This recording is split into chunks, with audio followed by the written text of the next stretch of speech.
কেঁদে কেঁদে ফরিয়াদ জানায়, আল্লাহ নামাজিরা আমার ঘরে আসে না, কি সুন্দর টাইলস, কি সুন্দর মুসল্লা, কি সুন্দর এয়ার কন্ডিশন সব আছে, কিন্তু মুসল্লি নাই, ঠিক কিনা?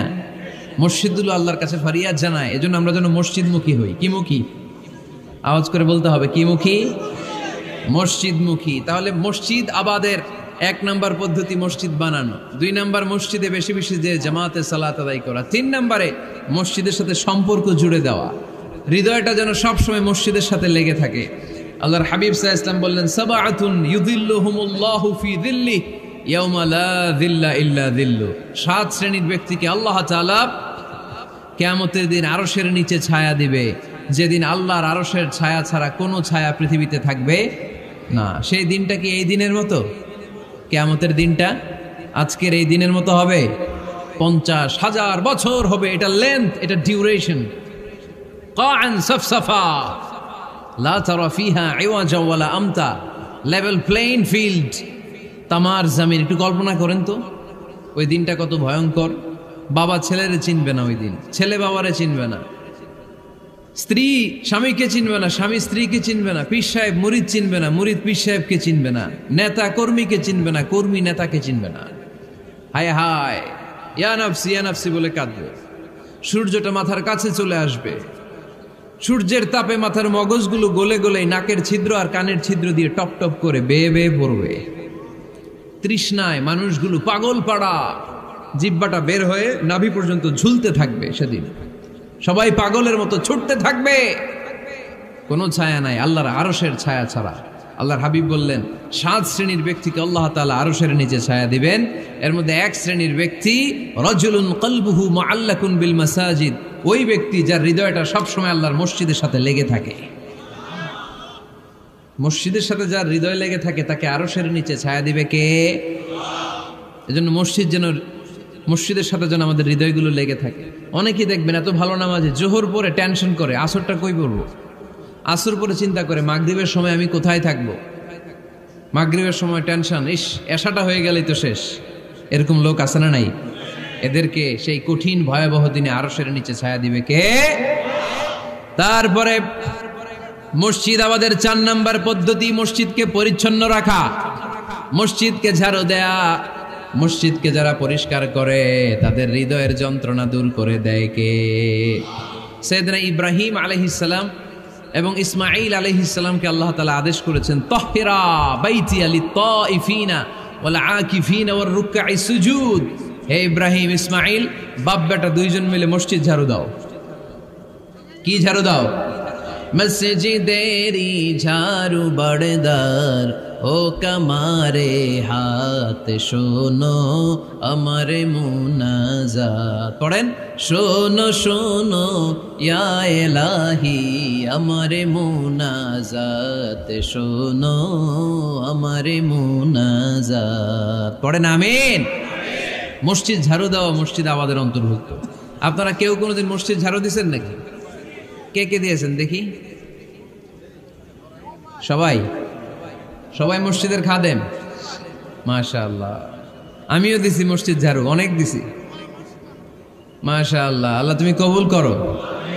যাদের হৃদয়ে বড় জ্বালা, ফ্যামিলিতে সুখ নাই, শান্তি নাই, তারা হৃদয়ে প্রশান্তি আনতে চাইলে এতিমখানায় যাবেন, এতিমের মাথায় হাত বুলিয়ে দিবেন, এতিমের মুখে খাবার তুলে দিবেন। আপনার হৃদয়টারে নরম করে দিবে কে?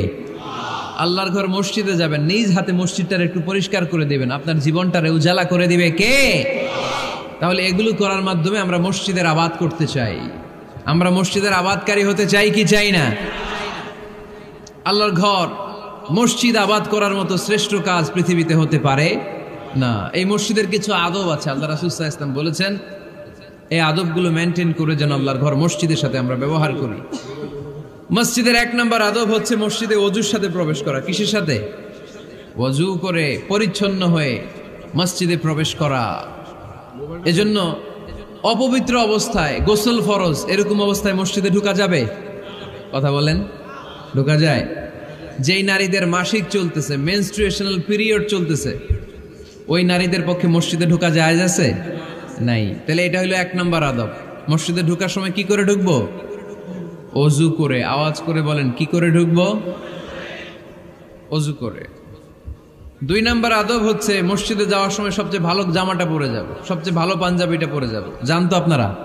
না সবচেয়ে সিরাটা পরে যান? হ্যাঁ, অনেকের নামাজের জন্য একটা পুরান জামা আছে, সিরা পাড়া, এদিকে হাত উঠাইলে দিকতে দেখা যায়, আছে না নাই? সবচেয়ে সিরা পাড়াটা রাখে নামাজের জন্য, কপাল পোড়া। আর সুন্নাতে খাতনার অনুষ্ঠানে গেলে মাশাআল্লাহ লেহেঙ্গা গায়ে দিয়ে যায়, আছে না নাই? না, আপনি ইবাদতের জন্য সবচেয়ে সুন্দর জামাটা রাখবেন।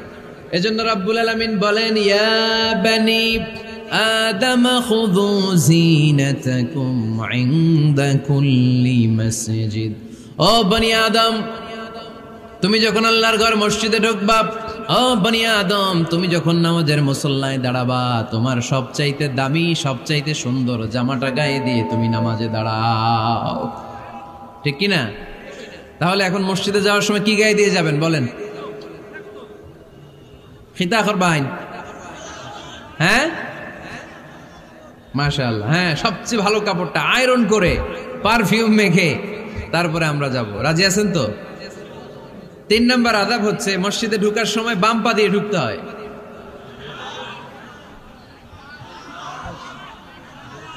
কোন পা? আরো জোরে। এদেরকে গুতা মারা লাগে, নাইলে আওয়াজ বাড়ে না, এরকম ভলিউম টাইট করতে হয়। ভলিউম হাই করলে আর পরে বাড়ে, এমনি বলতে চায় না। আর ঘটনা কি? হ্যাঁ, খায় নাই।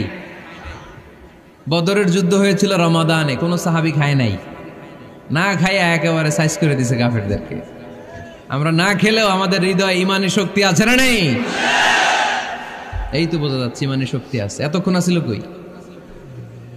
তো মসজিদে ঢুকার সময় কোন পা দিয়ে? এগুলো মনে থাকে আমাদের? ভুলা যাই আমরা, খেয়াল থাকে না তো এগুলা। এত কিছু মনের মধ্যে রাখলে এগুলো মনে থাকবে কেমনে? আল্লাহর ঘর মসজিদে যাবেন, নিজ হাতে মসজিদটার একটু পরিষ্কার করে দিবেন, আপনার জীবনটারে উজালা করে দিবে কে? তাহলে এগুলো করার মাধ্যমে আমরা মসজিদের আবাদ করতে চাই। আমরা মসজিদের আবাদকারী হতে চাই কি চাই না? আল্লাহর ঘর মসজিদ আবাদ করার মতো শ্রেষ্ঠ কাজ পৃথিবীতে হতে পারে না। এই মসজিদের কিছু আদব আছে, আল্লাহ রাসূল সাল্লাল্লাহু আলাইহি ওয়াসাল্লাম বলেছেন, এই আদবগুলো মেনটেন করে যেন আল্লাহর ঘর মসজিদের সাথে আমরা ব্যবহার করি। মসজিদের এক নম্বর আদব হচ্ছে মসজিদে ওযুর সাথে প্রবেশ করা। কিসের সাথে? ওযু করে পরিচ্ছন্ন হয়ে মসজিদে প্রবেশ করা। এজন্য অপবিত্র অবস্থায়, গোসল ফরজ, এরকম অবস্থায় মসজিদে ঢোকা যাবে? কথা বলেন, ঢোকা যায়? যেই নারীদের মাসিক চলতেছে, মেনস্ট্রুয়েশনাল পিরিয়ড চলতেছে, ওই নারীদের পক্ষে মসজিদে ঢোকা জায়েজ আছে? নাই। তাহলে এটা হলো এক নম্বর আদব। মসজিদে ঢোকার সময় কি করে ঢুকবো? ওযু করে। আওয়াজ করে বলেন, কি করে ঢুকবো? ওযু করে। দুই নাম্বার আদব হচ্ছে মসজিদে যাওয়ার সময় সবচেয়ে ভালো জামাটা পরে যাব, সবচেয়ে ভালো পাঞ্জাবিটা পরে যাব। জান তো আপনারা? না সবচেয়ে সিরাটা পরে যান? হ্যাঁ, অনেকের নামাজের জন্য একটা পুরান জামা আছে, সিরা পাড়া, এদিকে হাত উঠাইলে দিকতে দেখা যায়, আছে না নাই? সবচেয়ে সিরা পাড়াটা রাখে নামাজের জন্য, কপাল পোড়া। আর সুন্নাতে খাতনার অনুষ্ঠানে গেলে মাশাআল্লাহ লেহেঙ্গা গায়ে দিয়ে যায়, আছে না নাই? না, আপনি ইবাদতের জন্য সবচেয়ে সুন্দর জামাটা রাখবেন।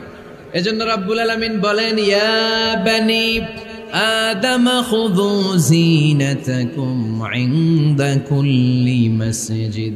ও বনি আদম, তুমি যখন আল্লাহর ঘর মসজিদে ঢুকবা, ও বনি আদম, তুমি যখন নামাজের মুসল্লায় দাঁড়াবা, তোমার সবচাইতে দামি, সবচাইতে সুন্দর জামাটা গায়ে দিয়ে তুমি নামাজে দাঁড়াও। ঠিক কি না? তাহলে এখন মসজিদে যাওয়ার সময় কি গায়ে দিয়ে যাবেন বলেন? খিতা করবাইন? হ্যাঁ, মাশাআল্লাহ। হ্যাঁ, সবচেয়ে ভালো কাপড়টা আয়রন করে পারফিউম মেখে তারপরে আমরা যাব। রাজি আছেন তো? তিন নাম্বার আদব হচ্ছে মসজিদে ঢুকার সময় বাম পা দিয়ে ঢুকতে হয়।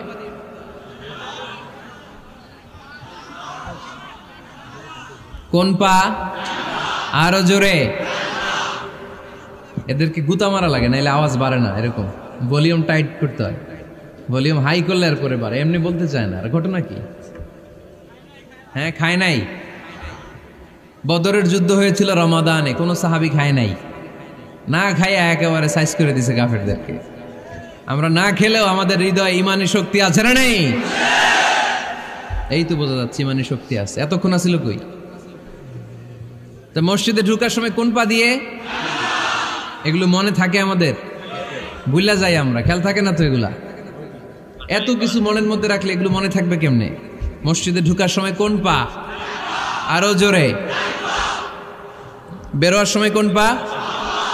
মনে থাকবে? মসজিদে যখন ঢুকবেন ডান পা দিয়ে ঢুকবেন, আর দোয়া পড়বেন আউযু বিল্লাহিল আযীম ওয়া বিওয়াজহিল কারীম ওয়া সুলতানিহিল কদীম মিনাশ শাইতানির রাজীম। বিষ্ণু ইসলাম বললেন, যে ব্যক্তি মসজিদে ঢোকার সময় এই দোয়াটা পড়বে, শয়তান আফসোস শুরু করে, সে বলে হায় হায়, আজকের দিনের জন্য, সারা দিনের জন্য তো তুই আমার ওয়াসওয়াসা থেকে বেঁচে গেলি, আজকের সারা দিনের জন্য তোরে আমি হারালাম, আজকের সারাটা দিন আল্লাহর পক্ষ থেকে প্রোটেকশন নিয়ে তুই বেঁচে গেলি, আজকের জন্য যা, কালকে তোরে আমি ধরবো। এজন্য এই দোয়াটা পড়ার দরকার আছে না? আউযু বিল্লাহিল আযীম ওয়া বিওয়াজহিল কারীম ওয়া সুলতানিহিল কদীম মিনাশ শাইতানির রাজীম। চারটা বাক্যের দোয়া মুখস্থ করতে কষ্ট হলে যে ইউটিউবে চলে যাবে আজকেই, ওখান থেকে শুনে আপনারা মুখস্থ করে নেবেন, এই দোয়াটা পড়বেন, তাহলে ওই দিনের জন্য শয়তানের ওয়াসওয়াসা, টেম্পটেশন, প্রভোকেশন থেকে আপনি আল্লাহ তাআলার প্রোটেকশনে চলে গেলেন। সুবহানাল্লাহ পড়েন। তারপর আল্লাহর হাবিব বললেন, ঢোকার আগে আমারে সালাম দাও। পড়বেন আসসালামু আলাইকা আইয়ুহান নাবিয়্যু ওয়া রাহমাতুল্লাহি ওয়া বারাকাত। এই দুইটা জিনিস যখন করে ফেললেন, তখন ডান পা দিয়ে পড়বেন আল্লাহুম্মা ইফতাহ লি আবওয়াবা রাহমাতিক। সুবহানাল্লাহ পড়েন। আল্লাহুম্মা ইফতাহ লি, ও আল্লাহ আমার জন্য তুমি খুলে দাও আবওয়াবা রাহমাতিক, তোমার রহমতের দরজা। তার মানে মসজিদে ঢুকলে রহমত পাওয়া যায় কি যায় না? মসজিদে ঢুকলে পাওয়া যায় রহমত, মসজিদের বাইরে রহমতের কথা আল্লাহ বলে নাই, মসজিদের ভিতরে রহমত। কোথায় রহমত? কোথায়? মসজিদের ভিতরে রহমত আছে না? তার প্রমাণ, মসজিদে ঢুকলেই শান্তি লাগে কেমন জানি, আর ঘুমে ধরে। মসজিদে ঘুমাইছেন কারা কারা দেখি? সবাই ঘুমাইছেন? আরে আমি কত ঘুমাইছি। জুমার নামাজের সময় যে কি ঘুম আসে, আসে আসে, কমন পড়ছে, একেবারে কমন পড়ে গেছে, ঘুম আসে। কারণ রহমত, রহমতের ঝিরি ঝিরি বাড়ি ধারা আল্লাহ তাআলা আরশের উপর থেকে নাজিল করতে থাকে, আর এই রহমতের কারণে হৃদয়টা প্রশান্ত হয়ে যায়, অনেকের ঘুমও চলে আসে, ঠিক কিনা? এজন্য আল্লাহুম্মা ইফতাহ লি আবওয়াবা রাহমাতিক, ও আল্লাহ তোমার রহমতের দরজাগুলো আমার জন্য খুলে দাও। এই দোয়া পড়লে রহমতের দরজা খুলে দেয় কে? আবার মসজিদ থেকে যখন বের হবেন তখন কোন পা দিয়ে? জোরে বলেন।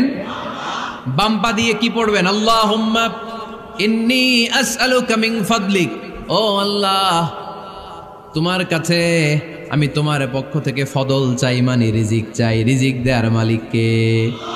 তার মানে খুব সোজা সাপটা কথা হচ্ছে, মসজিদের ভিতরে পাওয়া যায় রহমত, আর বাইরে পাওয়া যায় ফদল বা রিজিক। বাইরে পাওয়া যায় কি? রিজিক। মসজিদের ভিতরে রিজিক আছে। তার মানে সারাদিন মসজিদে বসে থাকলে রিজিক মিলবে? নামাজের সময় নামাজ পড়তে হবে, কাজের সময় কাজ করতে হবে, এটাই হচ্ছে ইসলামের বিধান। নামাজের সময় নামাজ, কাজের সময়। আমি প্রশ্ন করবো, আওয়াজ করে উত্তর দেন। নামাজের সময়, কাজের সময়, নামাজের সময়, কাজের সময়, এটা মনে থাকবে। এজন্য আল্লাহ বললেন, ফাইদা কুদিয়াতিস সালাতু ফান্তাশিরু ফিল আরদি ওয়াবতাগু মিন ফাদলিল্লাহ। যখন তোমাদের সালাত শেষ হয়ে যায়, আল্লাহর রিজিক অন্বেষণের জন্য আল্লাহর জমিনে তোমরা ছড়িয়ে যাও। নামাজের সময় আসবেন, নামাজ শেষ বের হয়ে যান। ফান্তাশিরু ফিল আরদ, জমিনে ছড়িয়ে পড়ো। নামাজ শেষ, চেয়ারম্যান সাহেব চলে যাবে ইউনিয়ন পরিষদের ভেতরে, ছাত্ররা চলে যাবে হাই স্কুলে, মেম্বার অব দ্য পার্লামেন্ট